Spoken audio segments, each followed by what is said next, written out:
Hello everyone. Hello sir. Good morning everyone. Good morning sir.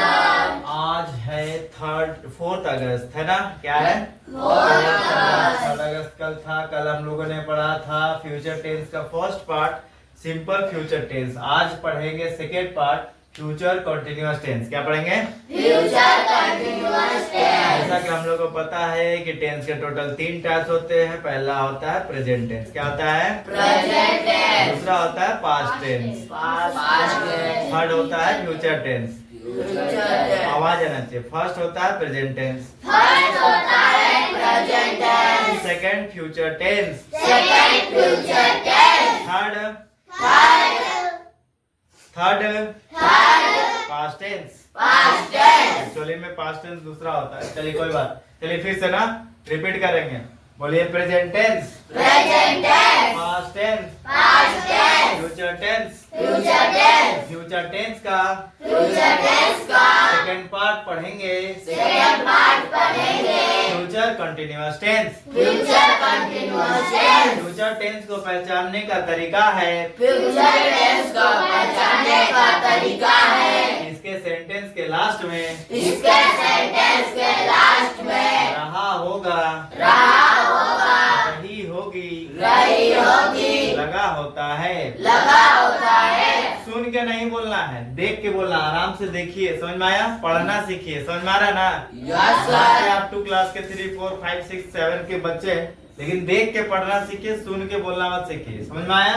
Yes sir. Affirmative sentence affirmative sentence बनाने का बनाने का formula है formula है subject plus subject plus will will oblique oblique shell plus shall plus मतलब या तो will लगाएंगे या तो शैल लगाएंगे। ठीक है? बोलिए shall plus shall plus be be plus plus before plus before plus object. Object. ठीक है? तो प्रेजेंट कंटिन्यूअस टेंस में हम लोग लगाते थे इज एम आर और प्लस बिफोर लगाते थे। पास्ट टेंस में हम लोग वॉज वर लगाते थे प्लस बिफोर लगाते थे। लेकिन फ्यूचर टेंस में विल शैल लगाएंगे, है ना? और बी प्लस करेंगे। क्या प्लस करना है? B plus. बी लिखना है, याद रखना है। Getting everyone? Yes sir. बोलिए वाह वाह आम खा रहा होगा। आम खा रहा होगा। वह आम वह आम खा रहा होगा। खा रहा होगा।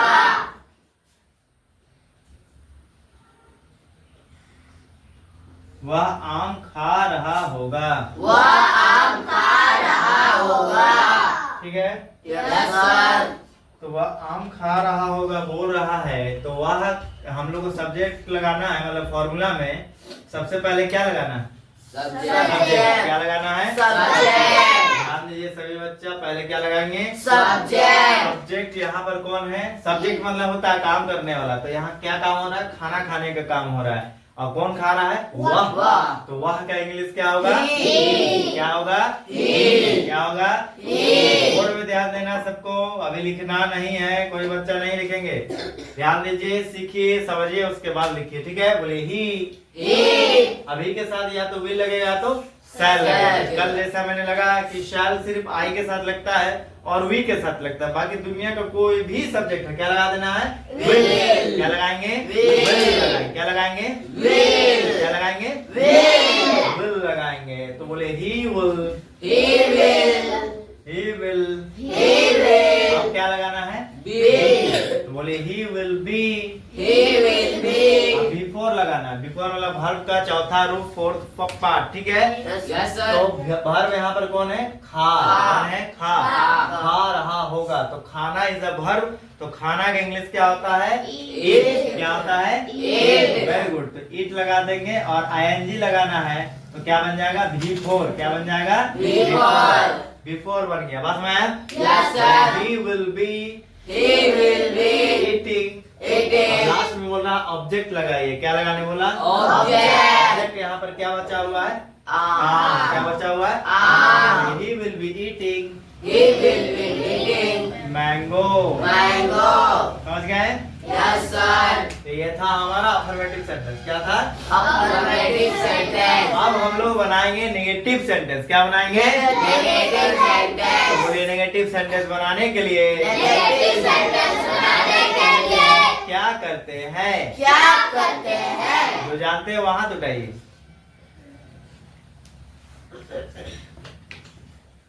सृष्टि बताइए। हेल्पिंग वर्ब को बनाने के लिए नोट लगा। हैं? क्या बोले? फिर से बोलिए। ठीक बोल रही है, बोलिए। हेल्पिंग वर्ब को बनाने के लिए नोट लगा। नहीं, हेल्पिंग वर्ब को बनाने के लिए नहीं पूछे क्वेश्चन। क्वेश्चन पूछा गया कि नेगेटिव सेंटेंस बनाने के लिए क्या करते हैं। लगभग आप सही बोल रहे हैं, लेकिन थोड़ा सा गड़बड़ हो गया। हाँ बोलिए नीरज। हेल्पिंग वर्ब के बाद नोट लगा। हाँ वेरी गुड। बोलिए अविनाश। हेल्पिंग वर्ब के बाद नोट लगा। हाँ वेरी गुड। एक बार अविनाश के लिए जोरदार तालियां हो जाए। इधर आइए। सबके पास हाथ है, अच्छे से बजाओ बेटी, खाली वैसे नहीं बजाएगा। तो ये है हमारे अविनाश, जिन्होंने बताया आंसर। हाँ फिर से बताइए। नेगेटिव क्वेश्चन तो पहले सुन लीजिए। हो सकता है कि आप रट के आए, पहले क्वेश्चन सुनिए तब आपको समझ में ज्यादा आएगा, है ना। और याद किए जानते हैं तो बहुत ही अच्छी और खुशी की बात। तो नेगेटिव सेंटेंस बनाने के लिए क्या करते हैं? हेल्पिंग वर्ब के बाद नोट लगा। Very good. तालियां, सॉरी तालियां, तालियां।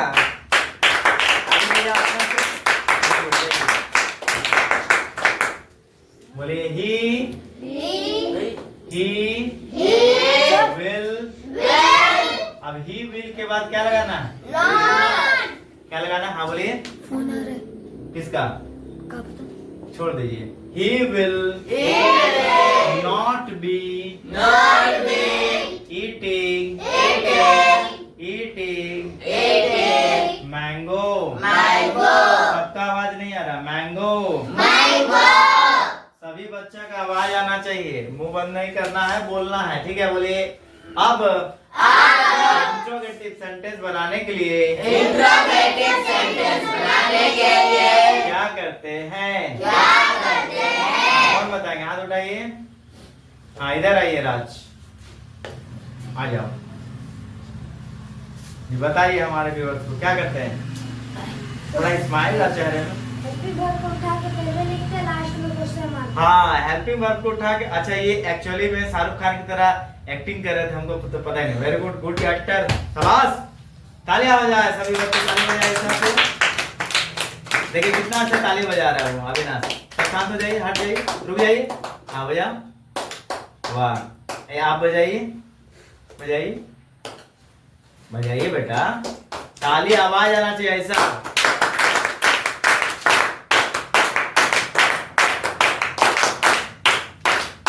देखिए ताली बजाने से क्या होता है? ताली बजाने से हमारे हाथों में होता है नस, और नस से होता है दिमाग का नस एक्टिव। समझ में आ रहा है? तो जितना ताली बजाएंगे उससे क्या होता है? दिमाग एक्टिव होता है, जाग जाता है, ठीक है। तो बहुत अच्छा इन्होंने बताया कि इंट्रोगेटिव सेंटेंस बनाने के लिए, बोलिए Interrogative sentence बनाने के लिए हेल्पिंग वर्ब को helping verb को पहले लिखते हैं पहले लिखते हैं और और सबसे लास्ट में सबसे लास्ट में क्वेश्चन मार्क लगाते हैं। क्वेश्चन मार्क लगाते हैं। बोले will he Will be eating eating mango. mango? बोले will he be Will he be eating mango. eating mango? Last में क्या लगाना है? Question mark. ध्यान देना है, क्वेश्चन मार्क लगाना है, फुल स्टॉप नहीं लगाना। बोले वह आम खा रहा होगा। वह आम खा रहा होगा। He will be eating mango. He will be eating mango. वह आम नहीं खा रहा होगा। वह आम नहीं खा रहा होगा। He will not be eating mango. He will not be eating mango. क्या वह आम खा रहा होगा? क्या वह आम खा रहा होगा? Will he be eating mango? Will he be eating mango? देखिए जो हम लोग का इंग्लिश होता है या हिंदी होता है या कोई भी लैंग्वेज होता है, उसमें सबसे इम्पोर्टेंट चीज होता है टोन। क्या होता है? टोन। उस टोन से पता चलता है कि वो सकारात्मक वाक्य है, नकारात्मक वाक्य या प्रश्नवाचक वाक्य है, मतलब अफर्मेटिव सेंटेंस है या नेगेटिव सेंटेंस है या interrogative sentence. Getting everyone? Yes, sir. इस बात पे हम लोग को ध्यान देना है और बोलने समय ध्यान देना है कि क्या वो इंटरोगेटिव सेंटेंस में हम लोग साउंड दे पा रहे हैं क्या? Getting everyone? Yes, sir. Will he be eating mango? Will he be eating mango? चलिए ठीक है, okay bye everyone. Bye, sir.